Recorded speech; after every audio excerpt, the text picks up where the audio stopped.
श्रीमद्भगवद्गीता अथ षोडशोऽध्यायः। श्रीकृष्ण उवाच अवयं सत्त्वसंशुद्धिर्ज्ञानयोगव्यवस्थितिः दानं दमश्च यज्ञश्च स्वादायस्तपार्जवम् अहिंसा सत्यमक्रोधस्त्यागः शान्तिरपैशुनं दया भूतेष्वलोलुप्तं मार्दवं हीरचापलं तेजः क्षमा धृतिः शौच मद्रोहो नातिमानिता भवन्ति सम्पदं देवीमभिजातस्य भारत दम्भो दर्पोऽभिमानश्च क्रोधः पारुष्वमेव च अज्ञानं चाभिजातस्य पार्थ सम्पदमासुरीम् देवी सम्पद्विमोक्षाय निबन्धाय सुरीमता मा शुचः सम्पदं देवीमभिजातोऽसि पाण्डव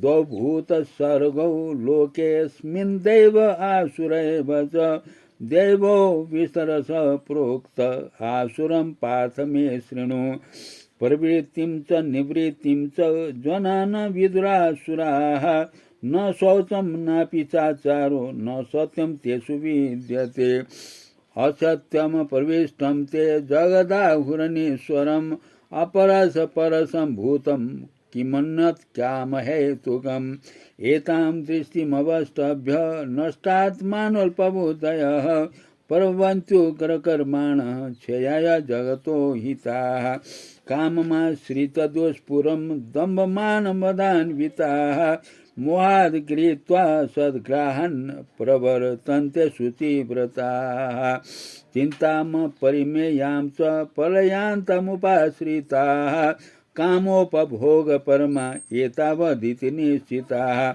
आशापाशशतैर्बद्धाः कामक्रोधपरायणाः इहन्ते कामभोगार्थमन्यायेनार्थसञ्चयान् इदमद्य मया लब्धमिमं प्राप्स्य मनोरथम् इदमस्तिदमपि मे भविष्यन्ति पुनर्धनम् असौ मया हतः शत्रुर्हनिष्ये चापरानपि ईश्वरोऽहमहं भोगी सिद्धोऽहं बलवान् सुखी आढ्यो विजनवानस्मि कोऽन्योऽस्ति सदृशो मया यक्षे दास्यामि मोदिष्य इत्यज्ञानविमोहिताः अनेकचित्तविभ्रान्ता मोहजालसमावृताः प्रसक्ताः कामभोगेषु पतन्ति नरकेषु च आत्मसंभाविताः स्तब्धा धनज्ञानमदान्विताः यजन्ते नाम यज्ञेस्ते दम्भेनाभिधिपूर्वकम् अहङ्कारं बलं दर्पं कामं क्रोधं च संश्रिताः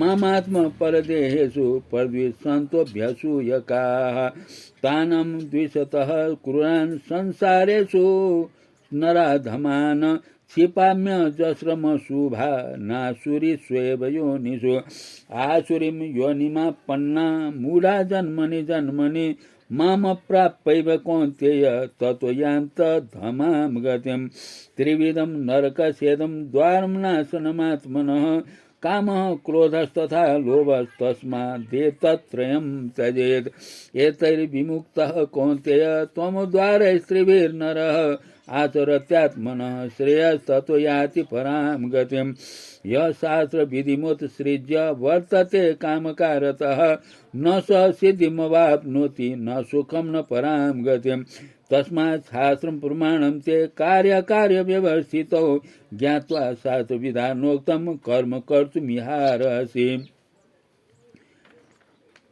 हिंदी अनुवाद।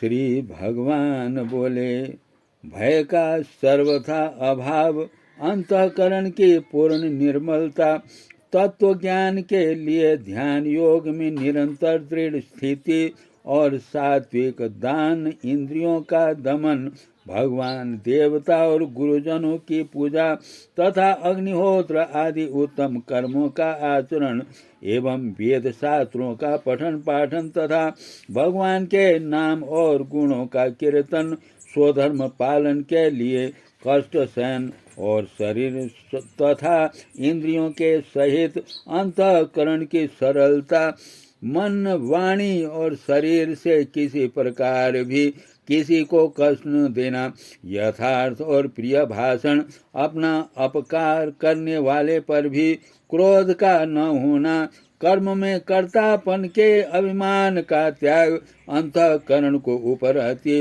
अर्थात चित्त की चंचलता का अभाव, किसी के भी निंदादि न करना, सबभूत प्राणियों में हेतु रहित दया, इंद्रियों का विषयों के साथ संयोग होने पर भी उनमें आसक्ति का न होना, कमलता, लोक और शास्त्र से विरुद्ध आचरण में लज्जा और व्यर्थ चेष्टाओं का अभाव, तेज, क्षमा, धैर्य, बाहर की शुद्धि एवं किसी में भी शत्रु भाव का न होना और अपने में पूज्यता के अभिमान का अभाव, ये सब तो हे अर्जुन देवी संपदा को लेकर उत्पन्न हुए पुरुष के लक्षण हैं।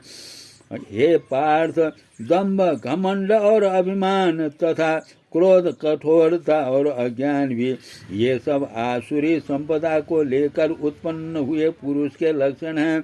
देवी संपदा मुक्ति के लिए और आसुरी संपदा बांधने के लिए मानी गई है। इसलिए हे अर्जुन, तू शोक मत कर, क्योंकि तू दैवी संपदा को लेकर उत्पन्न हुआ है। हे अर्जुन, इस लोक में भूतों की श्रेष्ठी यानी मनुष्य समुदाय दो ही प्रकार का है, एक तो दैवी प्रकृति वाला और दूसरा आसुरी प्रकृति वाला। उनमें से दैवी प्रकृति वाला तो विस्तार पूर्वक कहा गया, अब तू आसुरी प्रकृति वाले मनुष्य समुदाय को भी विस्तार पूर्वक मुझसे सुन। आसुर स्वभाव वाले मनुष्य प्रवृत्ति और निवृत्ति इन दोनों को ही नहीं जानते, इसलिए उनमें न तो बाहर भीतर की शुद्धि है, न श्रेष्ठ आचरण है और न सत्य भाषण ही है। वे आसुरी प्रकृति वाले मनुष्य कहा करते हैं कि जगत आश्रय रहित सर्वथा असत्य और बिना उस ईश्वर के अपने आप केवल स्त्री पुरुष के संयोग से उत्पन्न है, अतएव केवल काम ही इसका कारण है, इसके सिवा और क्या है। इस मिथ्या ज्ञान को अवलंबन करके जिनका स्वभाव नष्ट हो गया है तथा जिनकी बुद्धि मंद है, वे सबका अपकार करने वाले क्रूर कर्मी मनुष्य केवल जगत के नाश के लिए ही समर्थ होते हैं। वे दंभ, मान और मद से युक्त मनुष्य किसी प्रकार वे पूर्ण न होने वाले कामनाओं का आश्रय लेकर अज्ञान में मिथ्या सिद्धांतों को ग्रहण करके और भ्रष्ट आचरण को धारण करके संसार में विचरते हैं तथा वे मृत्यु पर्यंत रहने वाली असंख्य चिंताओं का आश्रय लेने वाले, विषय भोगों के भोगने में तत्पर रहने वाले और इतना ही सुख है इस प्रकार मानने वाले होते हैं। वे आशा की सैकड़ों फांसियों से बंधे हुए मनुष्य काम क्रोध के परायण होकर विषय भोगों के लिए अन्यान पूर्वक धनादि पदार्थों का संग्रह करने की चेष्टा करते हैं। वे सोचा करते हैं कि मैंने आज यह प्राप्त कर लिया है और अब इस मनोरथ को प्राप्त कर लूँगा, मेरे पास यह इतना धन है और फिर भी यह हो जाएगा। वह शत्रु मेरे द्वारा मारा गया और उन दूसरे शत्रुओं को भी मैं मार डालूंगा। मैं ईश्वर हूँ, ऐश्वर्य को भोगने वाला हूँ, मैं सब सिद्धियों से युक्त हूँ और बलवान तथा सुखी हूँ। मैं बड़ा धनी और बड़े कुटुंब वाला हूँ, मेरे समान दूसरा कौन है। मैं यज्ञ करूँगा, दान दूंगा और आमोद प्रमोद करूँगा। इस प्रकार अज्ञान से मोहित रहने वाले तथा अनेक प्रकार से भ्रमित चित्त वाले मोहरूप जाल से समावृत और विषय भोगों में अत्यंत आसक्त आसुर लोग महान अपवित्र नरक में गिरते हैं। वे अपने आप को ही श्रेष्ठ मानने वाले घमंडी पुरुष धन और मान के मद से युक्त होकर केवल नाम मात्र के यज्ञों द्वारा पाखंड से शास्त्र विधि रहित यजन करते हैं। वे अहंकार, बल, घमंड, कामना और क्रोध आदि के परायण और दूसरों की निंदा करने वाले पुरुष अपने और दूसरों के शरीर में स्थित मुझ अंतर्यामी से द्वेष करने वाले होते हैं। उन द्वेष करने वाले पापाचारी और क्रूर कर्मी नराधमों को मैं संसार में बार बार आसुरी योनियों में ही डालता हूँ। हे अर्जुन, वे मूढ़ मुझको न प्राप्त होकर ही जन्म जन्म में आसुरी योनि को प्राप्त होते हैं, फिर उससे भी अति नीच गति को ही प्राप्त होते हैं, अर्थात घोर नरकों में पड़ते हैं। काम, क्रोध तथा लोभ ये 3 प्रकार के नरक के द्वार आत्मा का नाश करने वाले अर्थात उसको अधोगति में ले जाने वाले हैं। अतएव इन तीनों को त्याग देना चाहिए।